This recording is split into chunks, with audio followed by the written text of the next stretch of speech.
వికారాబాద్ దాడి ఘటనపై CM Revanth serious అయ్యారు. దాడి చేసిన వారిని, వెనక ఉన్న వారిని అస్సలు విడిచిపెట్టమని వార్నింగ్ ఇచ్చారు సీఎం. ఎంతటి వారైనా సరే ఊచలు లెక్కపెట్టేలా చేస్తామని అన్నారు ఆయన. బీఆర్ఎస్ నేతలు చేసిన ఆరోపణలను ఖండించారు. మహారాష్ట్రలో బీజేపీ గెలుపునకు బీఆర్ఎస్ పనిచేస్తుందని సంచలన ఆరోపణ చేశారు సీఎం రేవంత్. ఆయన ఇప్పుడు గవర్నర్ గారు ఇచ్చే అనుమతి నుంచి తప్పించుకోవడానికి ఢిల్లీ చుట్టూతో చక్కర్లు కొడుతున్నాడు. బీజేపీ బీఆర్ యొక్క చీకటి బంధం ఇప్పుడు బయటపడుతుంది. అతను అధికారంలో ఉన్నప్పుడు పాల్పడ్డ అవినీతికి సంబంధించి విచారణ మొదలైంది. ఆ విచారణకు జవాబు చెప్పకుండా ఎదురుదాడి చేయాలనుకుంటుంది. ఏ సృజన్ రెడ్డి అయితే పేరు చెప్తుండో ఆ సృజన్ రెడ్డి ఉపేందర్ రెడ్డి గారు అల్లుడు. Upender Reddy BRS MLA. Same Srujan Reddy కంపెనీకి బీఆర్ఎస్ గవర్నమెంట్లో వేల కోట్ల రూపాయల వర్క్ ఇచ్చిన ఆన్ రికార్డ్ అక్కడ ఉంది. సో ఇందులో ఇప్పుడు ఆయన ఏదైతే మాట్లాడుతున్నాడో ఆయన చిత్తం వచ్చిన దగ్గర చెప్పుకొని కోర్టుల కేసు ఏమనుంది, అతన్ని న్యాయపరంగా ఏం కొట్లాడతాడో కొట్లాడమని. ఇప్పుడు కేవలం ఆయన కుటుంబం దోసుకున్న విషయాలను చర్చ జరగకుండా ఉండడానికి నా మీద ఆరోపణలు చేయాలని అనుకుంటుండు.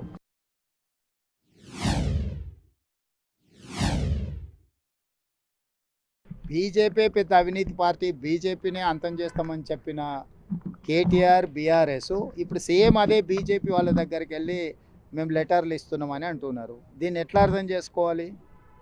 మహారాష్ట్రలో ఇప్పుడు ఎవరిని గెలిపించాలనో ఎవరిని ఓడించాలనో చెప్పట్లేదు. చెప్పకపోయినా ఓడించేటోళ్ళ గురించి మాట్లాడాలి కదా. అదే కదా, 6 గ్యారెంటీలు మీరు అమలు చేయలేదు, కాంగ్రెస్ కోటేయద్దు అంటున్నాడు. అంటే ఎవరికి వేయాలి? మోడీకి ఏమనే కదా.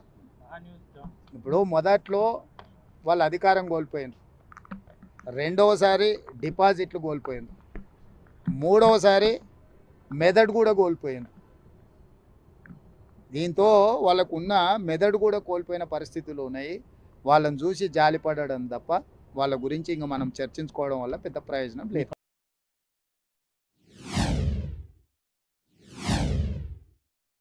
అధికారుల మీద పాశవికంగా దాడి చేసి వాళ్ళని చంపాలనే ప్రయత్నం చేయడాన్ని ఏ రకంగా బీఆర్ఎస్ సమర్థించుకుంటుంది? అంటే ఈ సంస్కృతి రేపు పొద్దుగాల ఇదే దాడి బీఆర్ఎస్ నాయకుల మీద జరిగిందనుకో, ఒక ఊరిలో వెళ్ళినప్పుడు అంతకంటే ముందు మాకు అన్యాయం చేసింది కాబట్టి ఇప్పుడు మిమ్మల్ని దాడులు చేస్తామని అన్నారు అనుకో, ఆ దాడులను కూడా బీఆర్ఎస్ వాళ్ళు సమర్థిస్తారా? ఖచ్చితంగా ఈ దాడులను తీవ్రంగా ఖండించాల్సిన అవసరం ఉంది. దాడులు చేసిన వాళ్ళు, దాడులను ప్రోత్సహించిన వాళ్ళ పట్ల రాష్ట్ర ప్రభుత్వం కఠినంగా వ్యవహరిస్తుంది. ఎంత వారులున్నా, ఎంత పెద్దోళ్ళున్నా ఊచలు లెక్కబెట్టక తప్పదు. ఎందుకంటే అధికారుల మీద దాడులు చేస్తే చూసుకుంటూ రాష్ట్ర ప్రభుత్వం ఊరుకోదు.